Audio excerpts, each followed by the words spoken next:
Welcome to the Sharp Way Show. Yes, it is Larry Sharp, and it is 7 p.m. on the East Coast. 6 p.m. Sorry, 6 p.m. on the East Coast, on a very special Sharp Way today. I know usually 7, but today it is 6. And why is it 6? Because I have a very special guest today. Yes, I do. Someone who is going to, I hope, impress you with some, what I think is maybe some authenticity that you will often not see in anyone who's ever run in the mainstream parties. And she has, but she has some interesting outlooks I think you'll like. And I'm so sure you will like it. I'm going to ask you right now to hit that like button. See that? That's how much I think that you will like it. Because if you care about me, and I know you do, or you wouldn't be watching or listening, you know that the algorithms don't like me. So it's important you click that like button so that they will think you like me. And then maybe they'll be nice to me.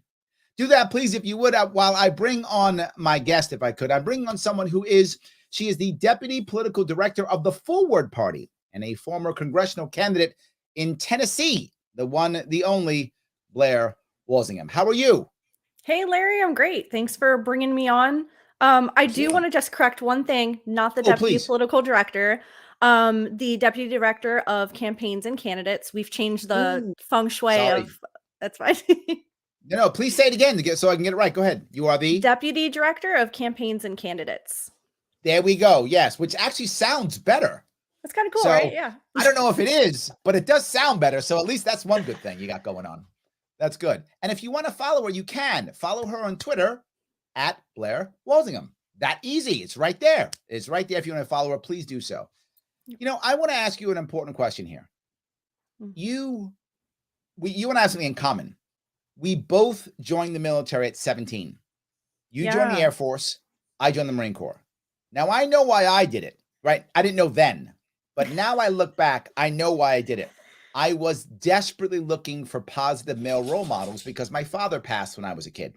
I was desperately looking for that, and it worked for me. The Marine Corps was wonderful for me. I'm not a fan of the draft. I think people should go to the military voluntarily if they want to. I agree with that one. For me, there we go. Yes. But for me, it was amazing. It was exactly what I needed. Why did you? I had a mixed, I'd say mixed batch, something before looking not to go directly into college, to take a kind of a different route.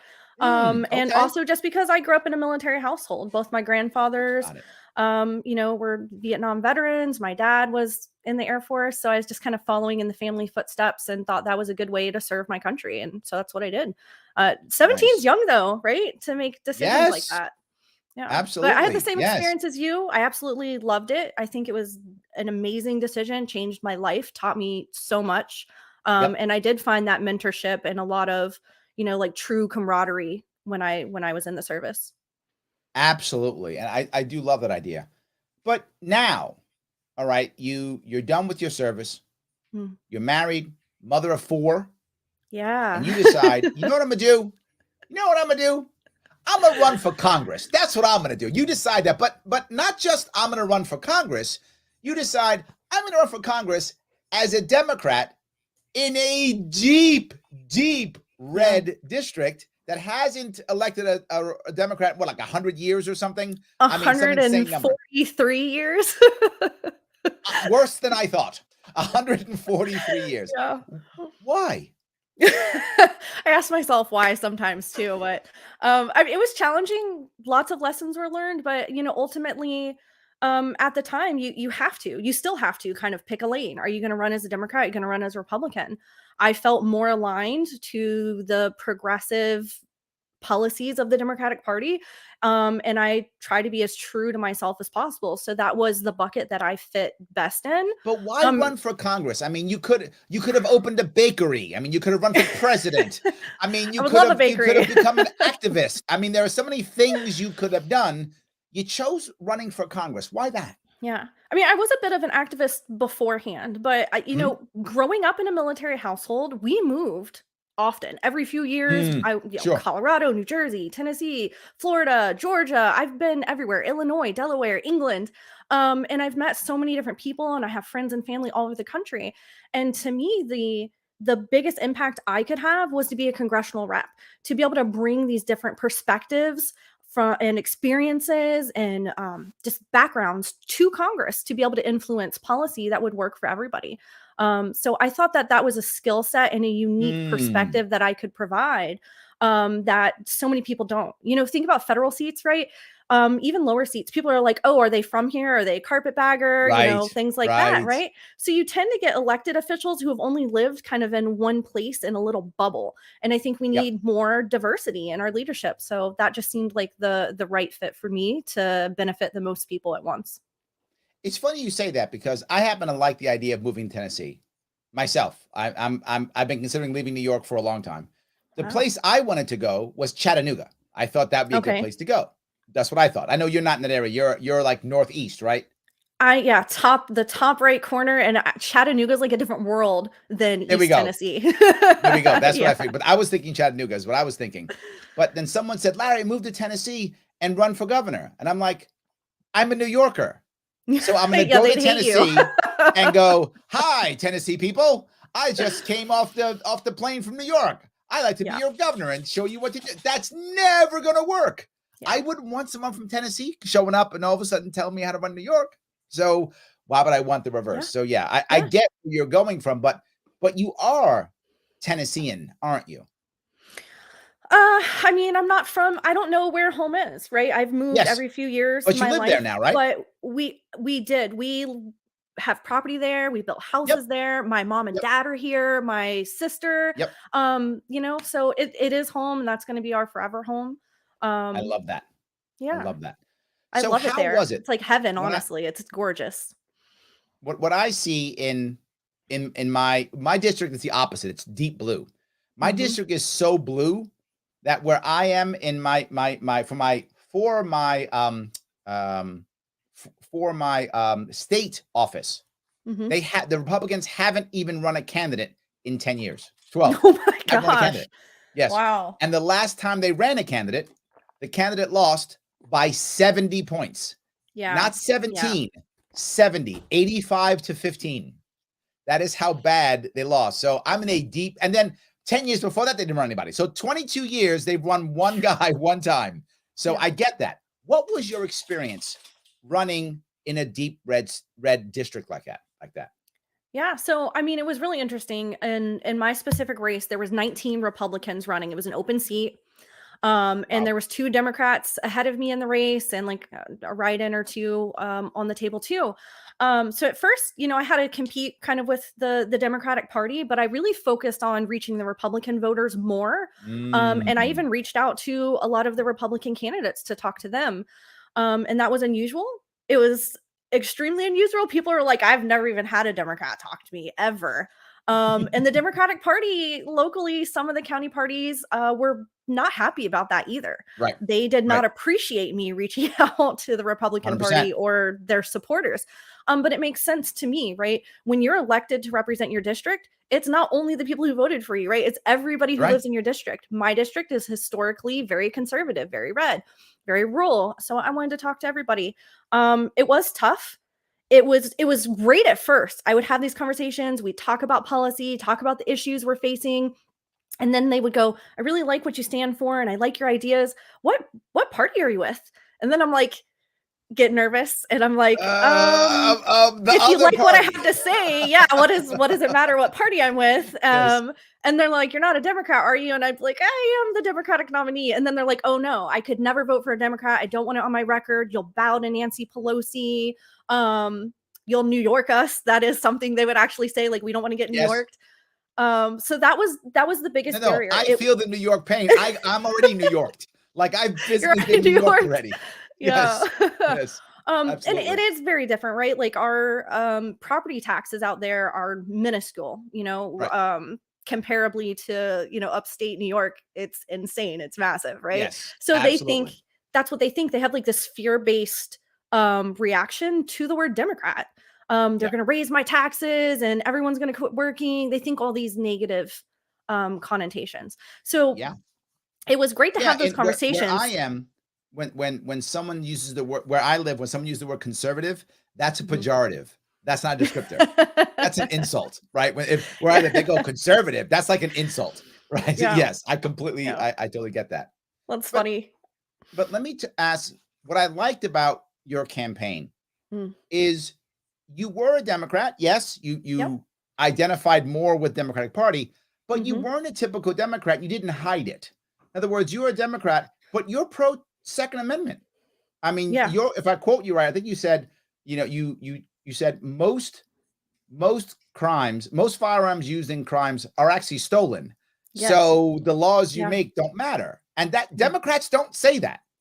No. Yeah, I say a lot of things that aren't the traditional talking points. They don't appreciate that. But it's the reality of it. I was supported and endorsed by Moms Demand Action and also Pro 2A, right? And I think that's the problem here is a lot of people think you're either way over here or way over here, but there's this whole plethora in the middle that's so much closer together. Do I want us to be safer? Absolutely. Do I think people need to store their firearms safely? Absolutely. Do I want you trained? And I was in the military. I was heavily trained, right? I have a background. So there's kind of a middle ground there of safety, right? And responsibility. And also freedom still. Freedom's just very important to me. Right. No, I get that completely. I definitely get that. But you had another thing, which is you actually want to end qualified immunity, but you actually went to a Back the Blue event. Now, again, those two things don't usually connect at all. That had to be a very interesting event / conversation. That was probably one of the bigger snafus during my campaign. It was really perplexing to me, right? So I had what I imagined to be a very leftist position on police reform. And accountability and using community leaders and mental health people to help take 911 calls, things like that.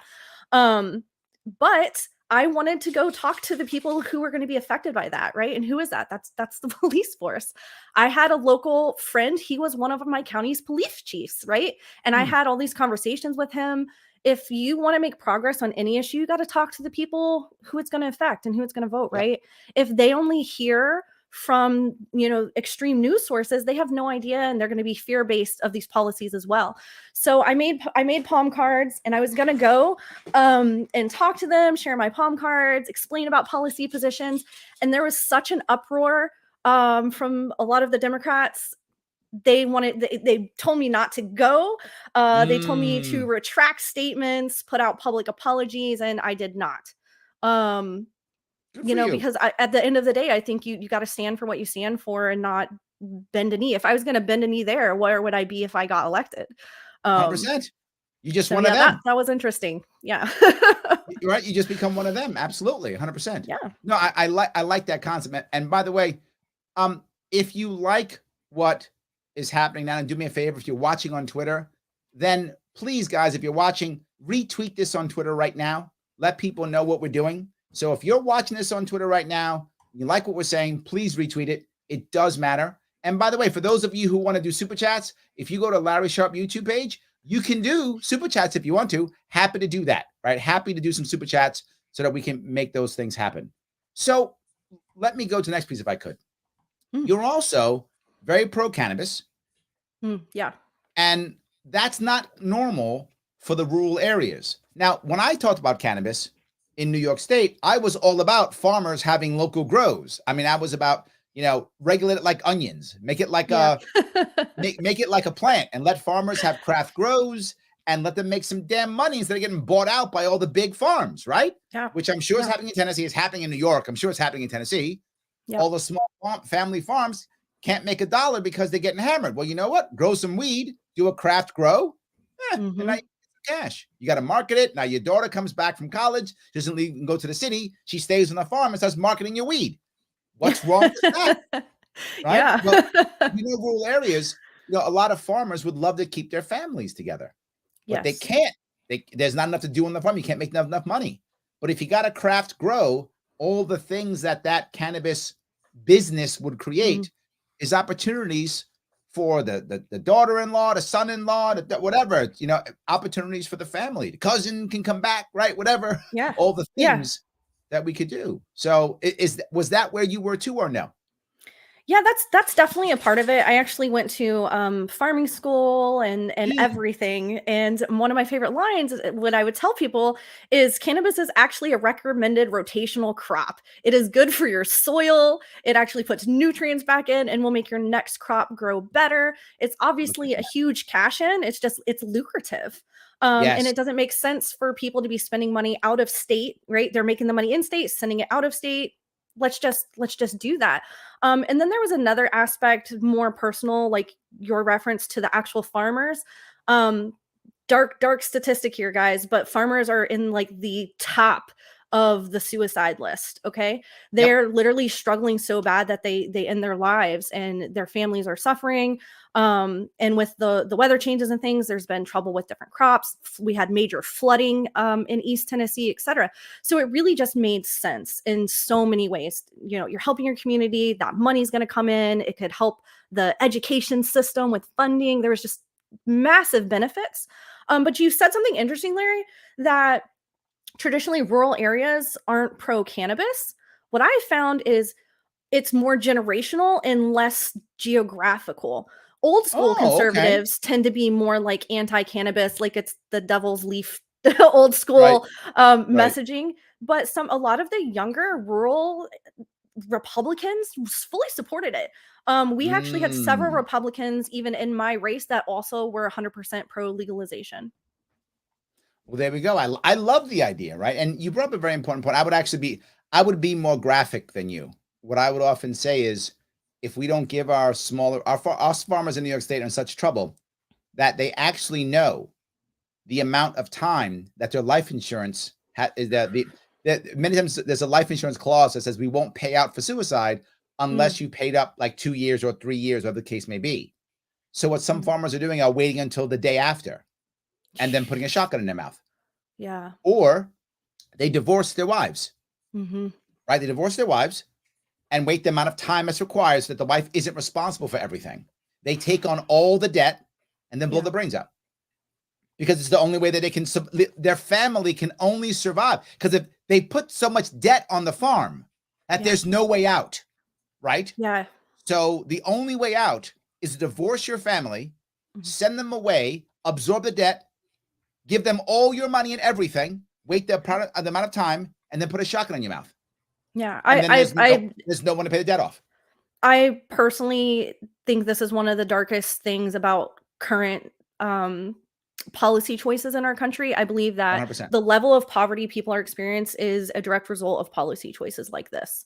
And we could make the choice to change that or not. So that's something very personal to me. And I've lost several friends to suicide, even as recent as this year.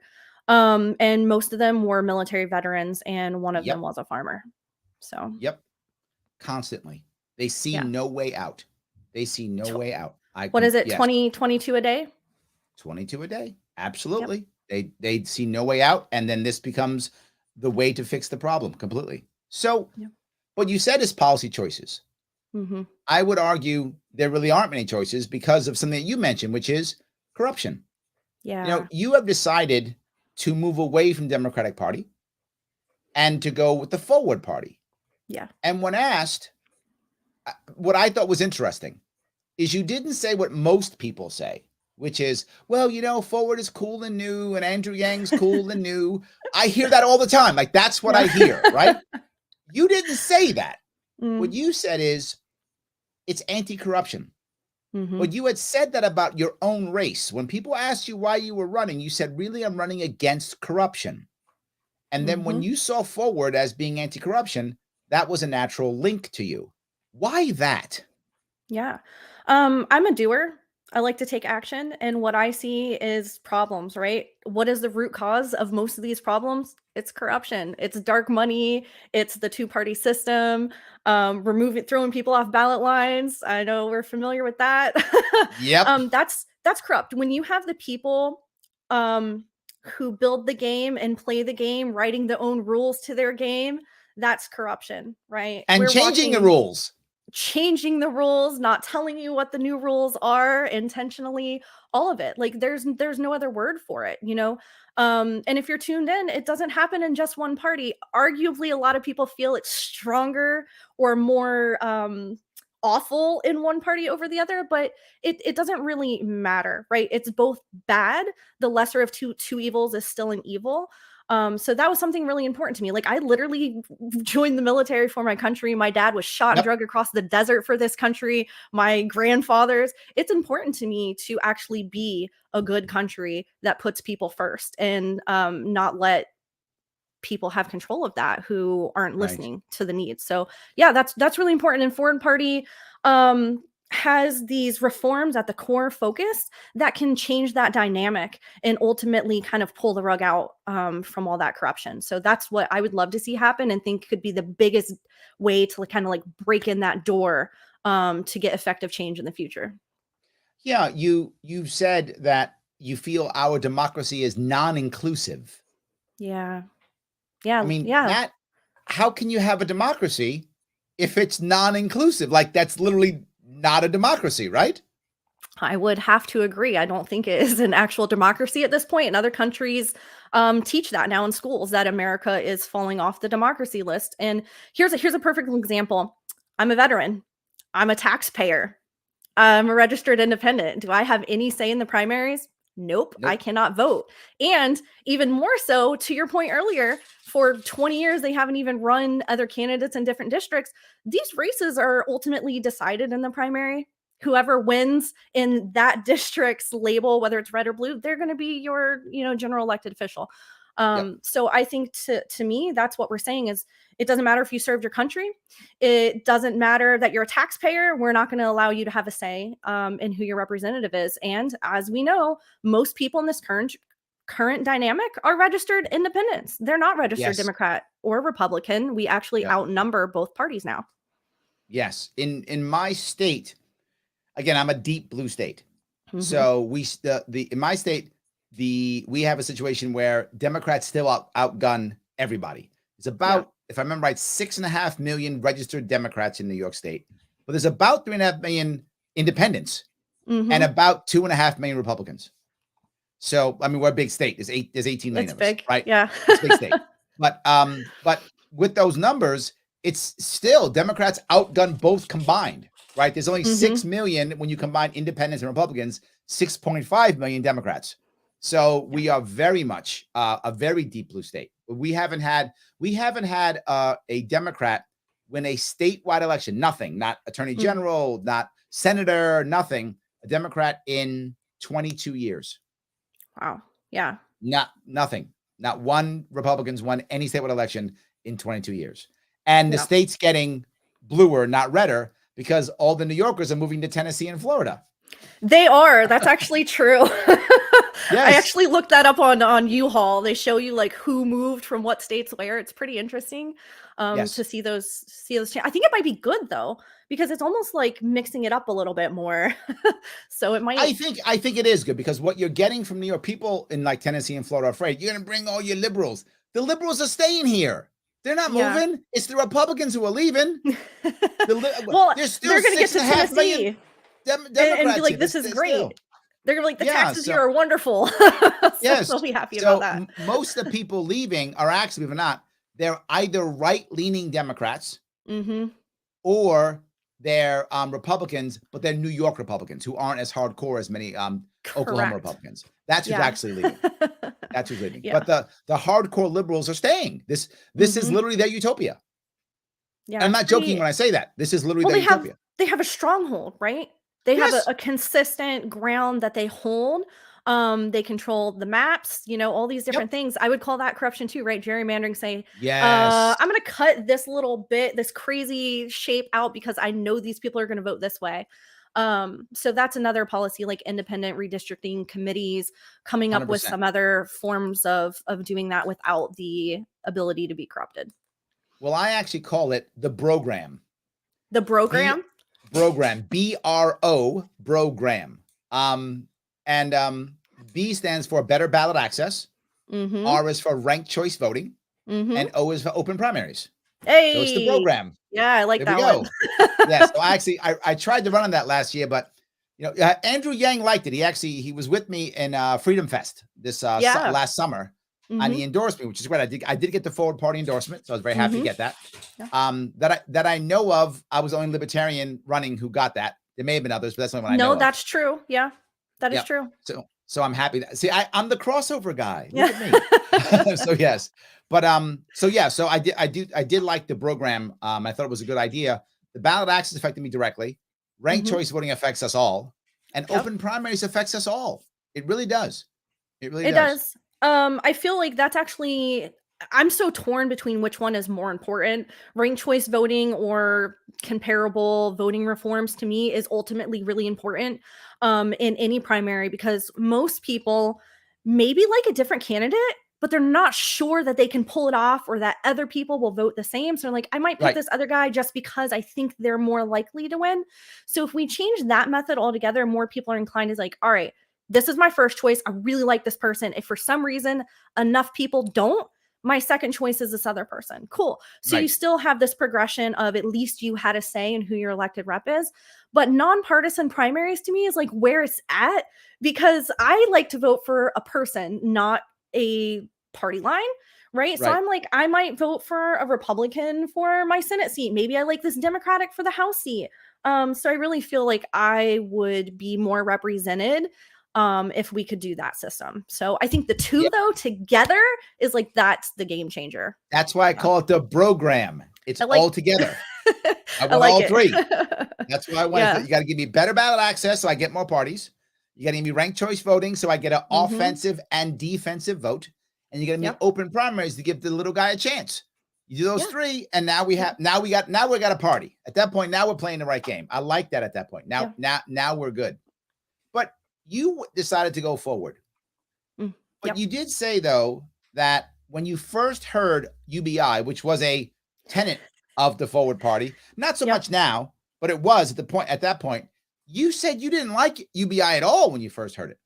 Yeah, when I this is one of my favorite stories actually. When I first heard about universal basic income, I was in Tennessee and I was like, this is crazy. I do come from a like taxationist theft background. My parents are conservative, my grandparents are conservative.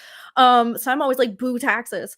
So he's like, oh, we're gonna do this tax and we're gonna give people money. And I was like, oh, so you're bribing people for, I had a very negative reaction to universal basic income.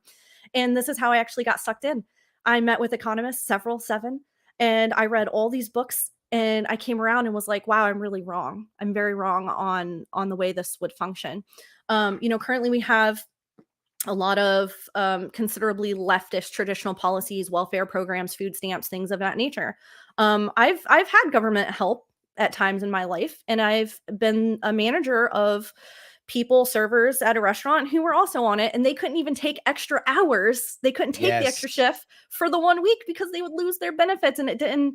The money they were going to make didn't counter the benefits they're going to lose, things like that. And they were really, truly more of a poverty trap. Like, yes, it helps you get by immediate, but how do you leave it, right? You can't. So the concept of that and how many people fall through those cracks, can't get the help they need for whatever variable reasons, being able to just give them the direct cash they need. You need a car? Cool. You got money. You need to pay rent. You got money. You need to pay for childcare, healthcare, whatever it may be. Everybody's needs were different.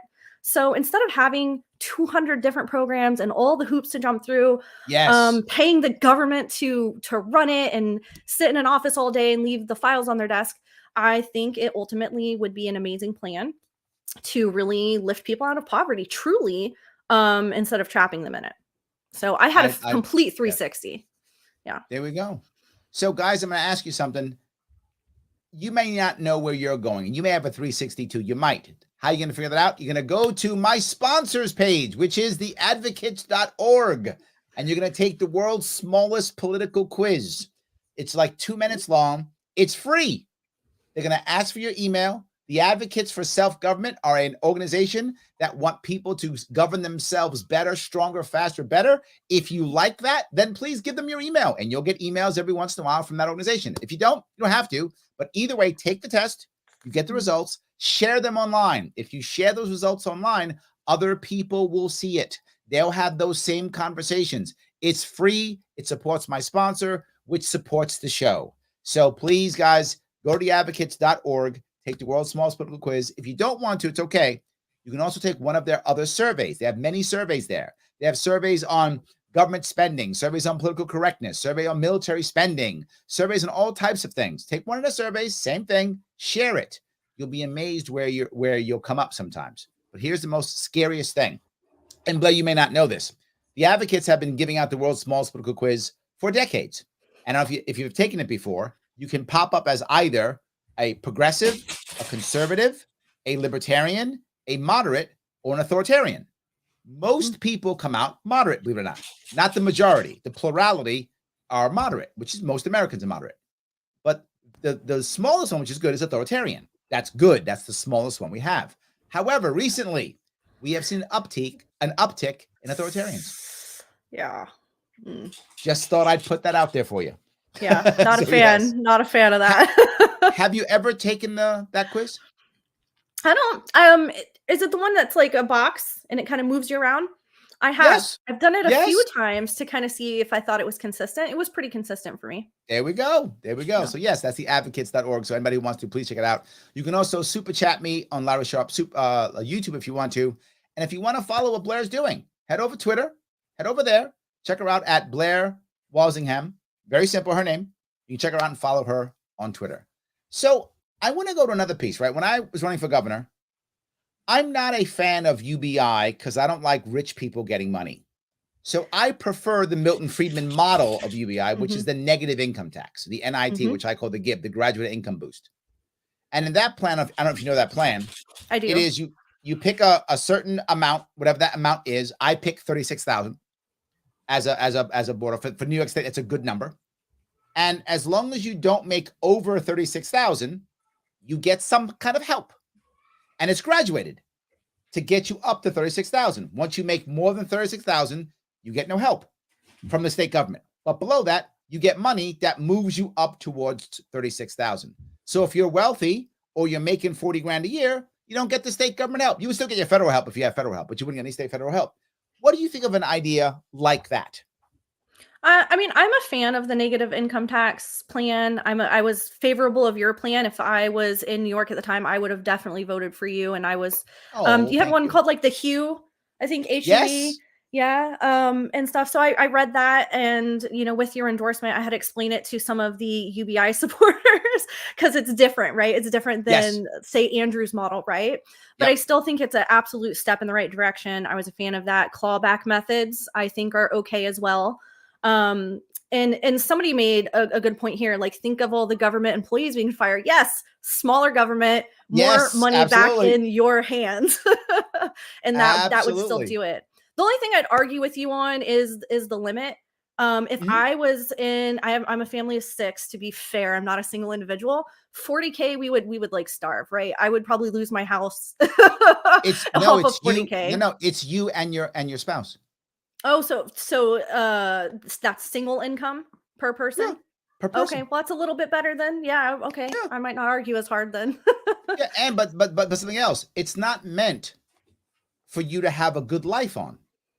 It's meant for you to supplement. So if you want to have a great life, you still should go out and do some things and begin to make yourself better. But what happens is, let's say you and your husband both fall on hard times. Well, now you're going to get some money to keep you afloat while you figure out whatever is next for you, right? Do you have to go back to school? Do you have to find a new job? Did you get sick? Do you have to apply for disability from the government, right? Whatever. For whatever you have to do, you get some of that cash. But let's say only you fall on hard times and your husband's still working. Why should I give you all of that money? I should give you the other part to get you up to speed until you get on your feet. That's my logic. I know people disagree with me, but that's my logic on negative income tax. Yeah. I feel like I want to still have an incentive to get people to make those steps up. And most importantly, with my plan, there is no benefits cliff, right? You don't fall off a cliff. Yes. If you want to make more money, make more money. Yep. Doesn't matter. Yeah. And I think that is how you kind of free people from that poverty trap we talked about earlier. And that's a misconception I think a lot of people have. I heard that a lot. I heavily ran on UBI in even my rural red district. So if I know that I can talk to hardcore lifelong conservatives and they can get on board with it, it's probably a decent plan. Yeah. But Well, the problem you have is, okay, I'm sorry. No, go ahead. What the problem you have is, we spend so much money in this country on bailing out wealthy people, or sending money to overseas, or spending money to make more programs that don't work. So as much as I don't like the idea of the government handing out money, it's already handing out money in big batches all over the place. And if you're gonna hand out cash, help out the people who need it most, which is why I like negative income tax, because it focuses on the people who need it the most. If I'm gonna write checks, and it looks like the government's gonna write checks, I don't want to write a check to NATO, right? I'm libertarian, so I can't stand NATO. So I don't want to write to NATO or whatever. I don't want to write a check to, whatever, Saudi Arabia or whatever, writing a check to. I don't want to write a check over there, right? I don't want to write a check to Exxon or Enron before they go under, right? Before they go under. I don't want to bail out the banks. I don't want to write those checks. If I'm gonna write a check, write to the people in America who need the help. Yep. If I'm gonna write a check, write to them. That's all I'm saying. I absolutely agree. And this is one of my favorite topics to debate. I would love to see different party people be elected and get to the point where they can debate what is the best direct cash program. How is it going to function, right? There's lots of options out there. And I think that's ultimately would be ideal for me. So, and on Ford Party side, right, they did have UBI. Initially, we had UBI as a part of our Plank platform.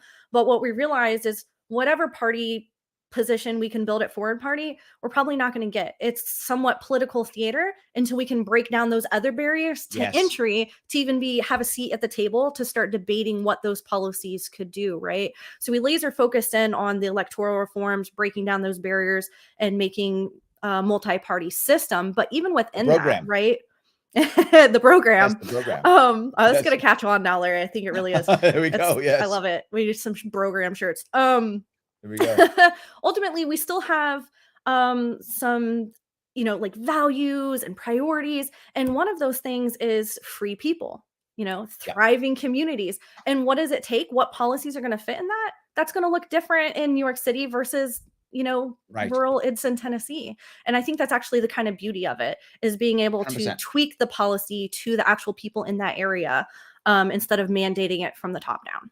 So, well, I think we saw how it failed when it came to the lockdowns. We locked down our country and then said, and we literally said this, and this is in New York State, the bluest of the states, in theory, the most leftist of the states, in theory, not in practice, but in theory, the most leftist of the states.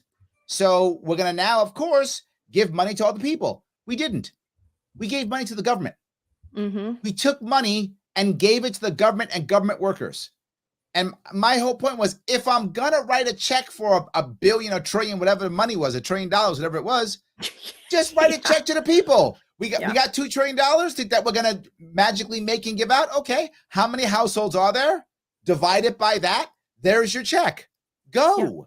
That to me, at least, now the people can spend the money. That generates taxes. That keeps the businesses going. That keeps jobs. They didn't. We funded the government instead of funding the people. We should be ashamed of that. And this is New York. We still did it. Nope. It happened everywhere. We funded literal special interest in the government, big corporations who bought back shares of stocks while people literally couldn't afford groceries. We had food lines all over the country, right? Bread lines. We had people losing their houses, missing car payments, children literally going hungry. The foster care system is still overloaded from COVID lockdowns and things, which is insanity. Absolutely. Yes. Yeah. And we're deciding we're just going to make this free money out of nowhere, right? Okay, I got it. I hate it. I want to end the Fed, right?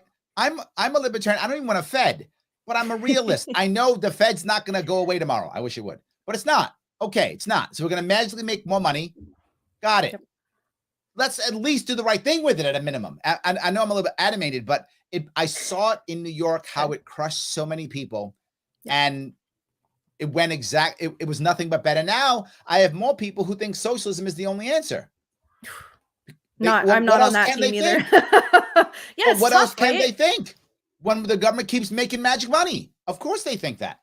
Yeah. And I It's think very that's hard. important too. Like, yeah, I think there's a few comments saying like free stuff, free money. It's not really free money, right? You pay those Oh, taxes oh, and you magic should have money. a Did I say say. free? No, I'm you sorry. didn't. Somebody in the comments is saying free. Okay, I'm not yes, sure, but yes, it's definitely yes, not free money. And there's a difference correct. between printing money and then taking money from all these buckets and people's pockets who don't deserve it, and giving it back out. It's essentially a return on investment. What is a country without its people? Right? We're the workers, we're raising families, we're the literal people of this country, putting our blood, sweat, tears, and tax money into it. We should get a return of that investment. So I just wanted Absolutely, to add that. absolutely. I'm gonna grab a couple comments if you don't mind. Yeah. Alexander says, "Thank you for your military service, Aw. Blair. I wanted to join the Air Force when I was younger. It seemed like the closest I would ever get to flying a starship like in Star Wars." Well, yes, but you may not know this, Alexander, but not everyone in the Air Force is a pilot.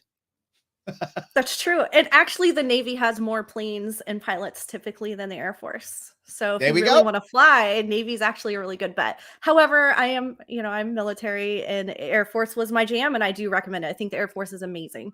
I don't know how old you are now, but if you think about joining, I still think it's a really good place for a lot of people.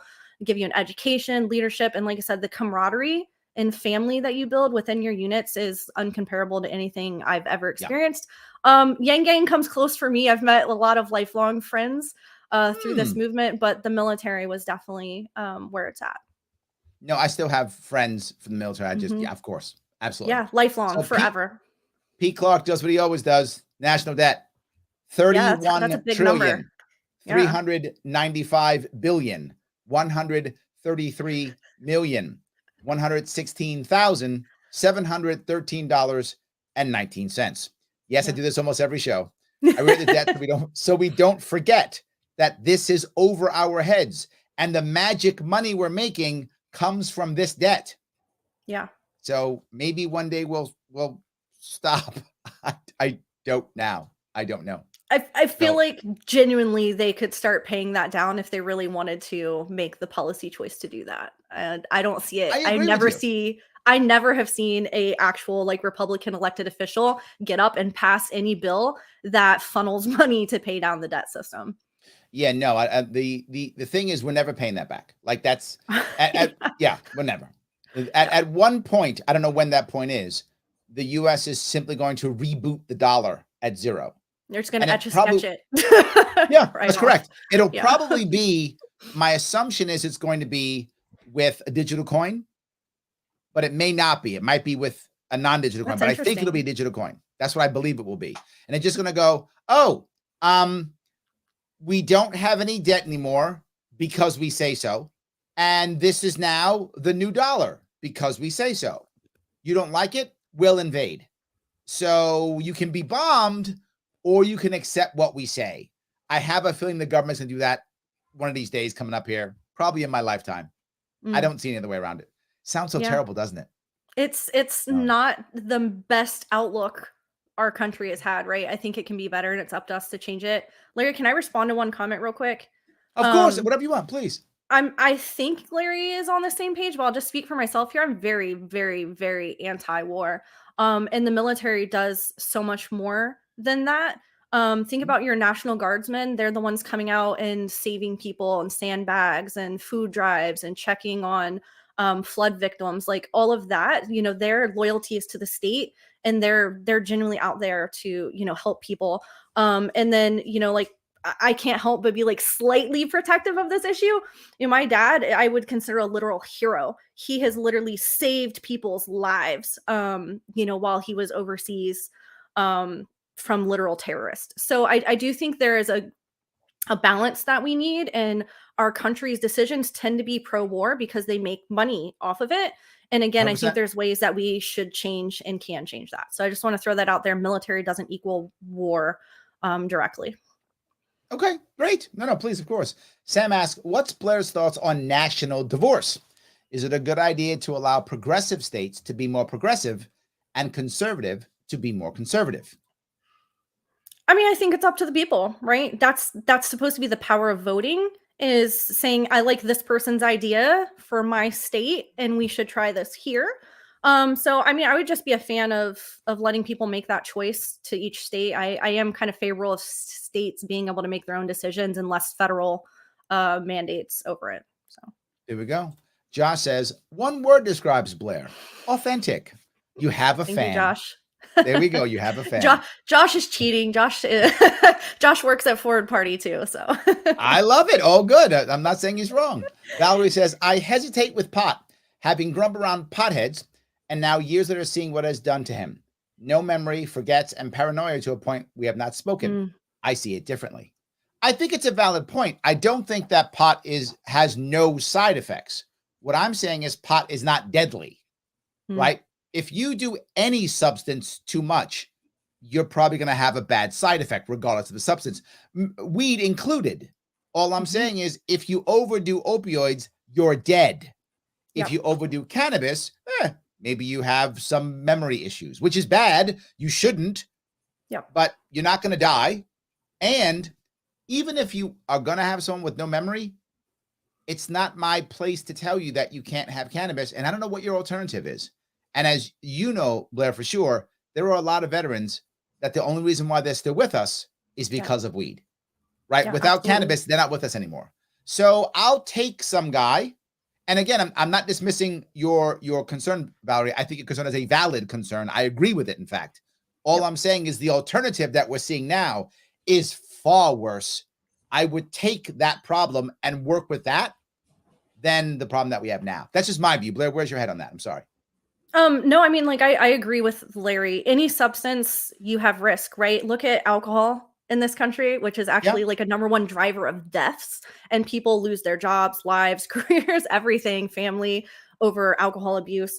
Cigarettes, right? Cigarettes kill more people in this country, right? How many deaths are linked to marijuana? 0. It does save a lot of lives. It helps more people than harm. But any substance, whether it's prescription medication that your doctor gives you, recreational bulk cannabis, alcohol, or worse, right? Heroin, opioids, that's way significantly worse. And the data just points to it doing way more benefit to communities than harm.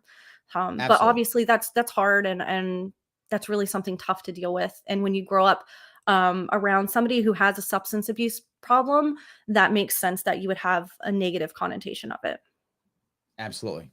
Gene says, I didn't know that the Forward Party existed outside of New York. Your show is so educational. That's why I like, comment, and share. See, they know. You guys should all be liking and commenting and sharing. And you can also follow Blair on Twitter at Blair Walsingham over there at Twitter and follow her. See what she's doing. Not a bad deal, right? I love that. So Pete is kind of open in what he wants. He would like to end the Fed, end the wars, end the drug war, end qualified immunity, end laws with no victim, end corporate bailouts, end fake inflated money, end the Patriot Act, end spying on Americans, end censorship, end unaccountable politicians, end the CIA, end the IRS, end the FBI. Pete wants to end a lot of stuff. I think we should end a lot of stuff too. I don't know that I agree with the entire list, but I'd say at least 80% of that list I probably agree with. Yeah. There we go. Look, people need to be able to make their own choices, learn their own lessons. Look, I pay taxes and stuff, and it's as small as like my property, right? Oh, you got to get a permit if you want to build this or you want to knock a tree, anything. I shouldn't have to ask you. I'm paying. This is mine. So it's the same thing. This is my body. I should be able to choice what I do unless it's directly affecting another individual, like violent crimes, like you mentioned, non-victimless crimes, right? Things like that. Yeah, absolutely. The scientific libertarian says it's kind of a sad state of affairs when a UBI is actually much better than our current system. I have to agree with you, right? I was for years 100% against any form of UBI at all. I hated it. I hated the concept of it. But what really changed me and opened my eyes to negative income tax was the COVID lockdowns and our response. When I saw our response that we were going to give out money no matter what, we were going to bail out banks, and to your point, Blair, all we did was give money to cronies and donors. We supported the donor base and the crony base and ignored the people. At that point, I was like, fine, we got to have an answer. And that's when I came up with the negative income tax plan to try to at least do something that I felt was acceptable, because I just saw how broken the system was. I think he's right. Are we wrong here? No, I think that's a fair assessment. Our system's not working. It's not working for majority of people. It's been significantly getting worse. COVID Yep. lockdowns were a nightmare. Poverty is on the rise. Suicide rates are on the rise. And then if you factor in technology, we're in the next industrial revolution, technological revolution. The Yep. automation is as simple as going to the grocery store and you have to check out your own groceries because there's nobody there to scan That's them, right. right? Yes, People think it's absolutely. like just robots coming, but no, it's actually so much simpler than that. We need people to work. What are they going to do? Right. And that doesn't necessarily have to be this terrible nightmare. I think it's something we could lean into more instead of doing bullshit jobs. If you've ever read Bullshit Jobs, it's a good book. I want people to be happy, follow their passions. You want to be an artist? Yep. Great. We can do that now because we have all this automation. Cool. But we still need income, right? So we need to find a balance of a system that's going to work, keeping money in people's hands, and helping society actually be thriving and not just So scraping by. so help me, because the word that the forward party, the phrase the forward party uses to describe this is the idea of human-centered capitalism. In Mm-hmm. your view, what is that sounds amazing. Don't get me wrong. I love how it sounds. Can you Yeah. tell me what you see that as? How do you explain that to somebody? Yeah, that's a great question because it's a little abstract, right? And a lot of people who hate capitalism hate that line too because they're like, capitalism has failed here, right? And kind of it has, right? It's highest bidders win the race. But what human centered capitalism is we're making policy choices that affect the human beings that Mm, are the citizens of this country versus basing our policy choices on the GDP, on the stock market, and things like that. It has to be centric. Will this help the people in this community? Okay, if not, then it's not human centered. It's not about the people. that's what it That's is. that's ultimately what it is in its simplest form. There we go. Patty says, so Larry, you brought on a younger thinking me. Love this young woman. Well, you're making some fans. That's good. So you got some Yeah, hi fans. Patricia. I love that. That's good. Thank you. There you go. So Brian says he has a quote for us from Groucho Marx. I, not events, have the power to make me happy or unhappy today. Yesterday is dead. Tomorrow hasn't happened yet. I have just one day today, and I'm going to be happy in it. Groucho Marx. Kind That's of cool. That is cool, and that's an important one, right? You have so much control over how you react to situations, but I will say there is a lane where that's not so easy, and we know that because suicide rates are on the Yes. high. You can't when your kids are, like, literally starving, you're working 2 jobs, there's a hole in your roof, your tub's falling through. It's hard to just be like, "This is fine, this is happiness." So you can do your best, but ultimately, even by studies, your environmental factors have the biggest influence on your life and your emotional Sure. stability. Absolutely. Lisa says, I also had a complete 360 with UBI. When I learned I could be funded by technology and not income tax, I was sold. And my plan, by the way, was through a Hmm. separate fund that Permanent Capital would fund, giving Permanent Capital a way to invest so they would stop buying up all the farms and buying up all the land, which they're doing in New York State. I wanted to stop doing that. And Hmm. again, when I speak about this, I'm not sure how you feel about this, Blair. A lot of people look at corporations as evil or bad. I look at them as apathetic. They Hmm. don't love people. They don't hate people. They just want to make money. If you change the system, you get better outcomes. So I want to incentivize them to put money into a fund like the government of Singapore has a fund, the government of Norway has a fund. These funds pay for all their, their social issues. So I was going to call it Hmm. the NIST, the New York State Social Trust. So then they Yeah. all put money into that. They get a dividend back. There's no ownership, so there's no stock. There's no bond. They just get a dividend every year if they put in money into it. It grows. That pays for the negative income tax. So now the negative income tax is being paid for by a big permanent capital money and not the actual person paying taxes. That was my whole plan. So, Yeah. yeah, that's the issue. I have a similar take as Larry on this. I think there's different ways, right? And I said this a little bit earlier. I would love to get to a point where we have a whole conversation to debate the best way to do this. Right. Right now, you have the Republican Party voting to end the IRS and income tax. I think that is ultimately just a wedge issue that they're going to fail at. They're not going to succeed in doing that. And then it's going to roll into a value added tax being more popularized. And the United States is one of the very few less than 10 countries in the entire world who don't already have a value added tax. So I ultimately think we can fund something like a universal basic income through other means other than taxes. However, I tend to think the Republican Party may end up being successful in passing a value-added tax, and we should be proactive and saying, if we're going to have this, then that revenue, that money needs to go back to the people who matter most in this country, who need it, and not to the 1%'s pockets. So I would kind of like blend that. Yeah, most libertarians will agree that if there's going to be a tax, the best tax there is on sales, right? On you're using some kind of usage or sales tax. You're doing the thing, or consumption tax, something like that, some style of that. Most libertarians, not all, some think land tax is better, but generally speaking, most libertarians think if there's going to be a tax, that type of tax is a better tax.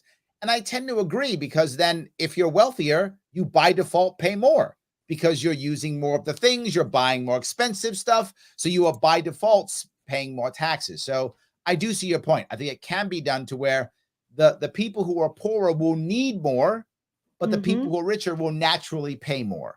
And if the percentage is the same, then it's fair. The percentage is the same. I'm using more of the stuff because I'm buying more stuff, so I pay more.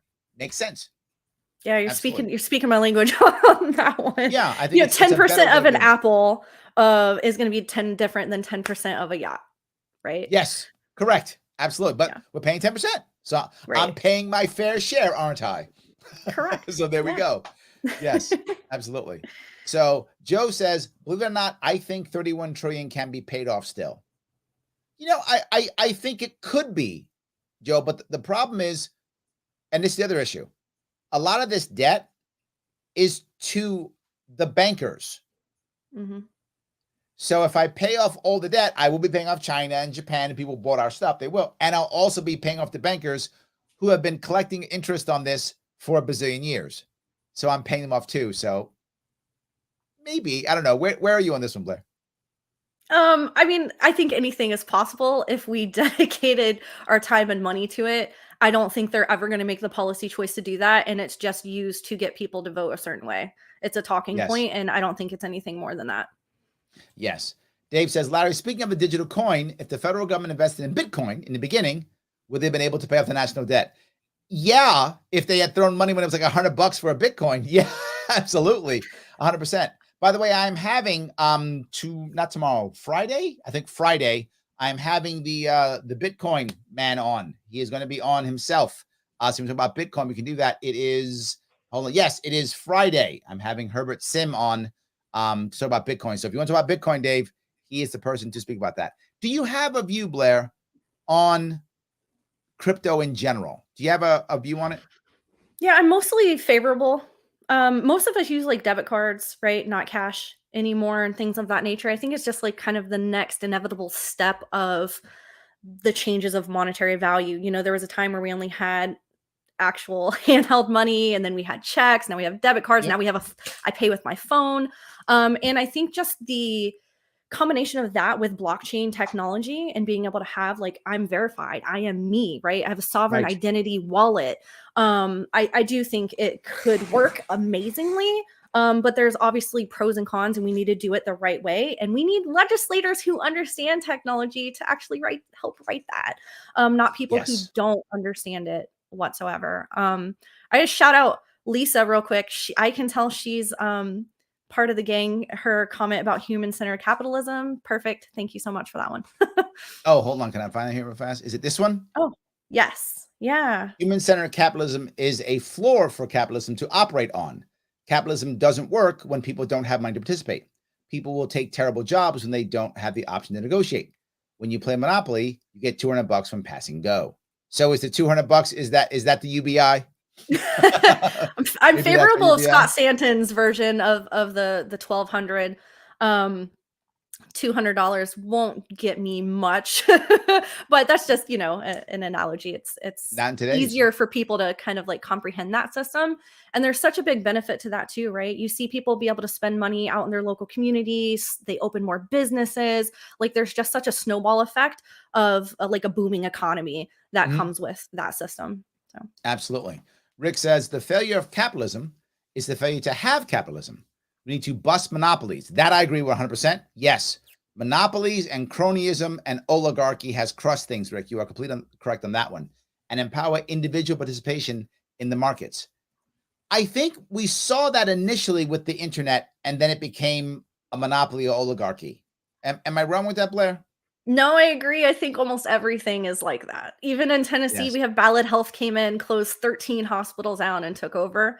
Like it's so many monopolies. Even when you go to the grocery store and you're like, "Oh, I'm buying Quaker Oats and I'm buying this brand and this brand," they're actually owned by like one power company, right? Right. That is a Absolutely. monopoly. And how do you compete with that? Absolutely. Absolutely. It is tough. Well, by the way, if you head over to the advocates.org, our sponsor, there actually is a monetary policy survey. You can take that survey, talk about monetary policy, give your opinions, and share the results. And you make both me and my sponsors happy. That's not a bad deal. So why don't you do me a favor, guys? If you're listening, if you're watching, head over to the advocates.org, take one of those surveys and share your results. It really does matter. It helps the show tremendously, supports my sponsors. And please do that if you want to. If you are watching this on YouTube and you haven't retweeted, I don't know why you hate me. What have I done to make you hate me? If you're watching this on Twitter, please retweet this. It really does matter. And of course, please follow Blair on Twitter at literally Blair Walsingham. Blair, is there something that I missed before we wrap this up? Yeah, I'll throw in one little closer. You know, Larry is from the Libertarian Party. I'm from the Forward Party. We may not agree on everything, but we agree the system is broken, right? And there's Yes. things that we can do to fix it. And whether you join the Libertarians, you join Forward Party, you join someone else, like I hope you will take that to the table with you. Obviously, both of us would love to have you in the fold. And I ultimately believe the only way we're going to get this done is by working together. So Larry, thanks for having me on and being able to have these conversations so candidly. I think it's really important and we should do more of that and work together to make it happen. Let's break these barriers down and get some new minds into office. I love it. Amen. Thank you so much for your time. Everyone else, thank you so much for listening and for watching. I will see you all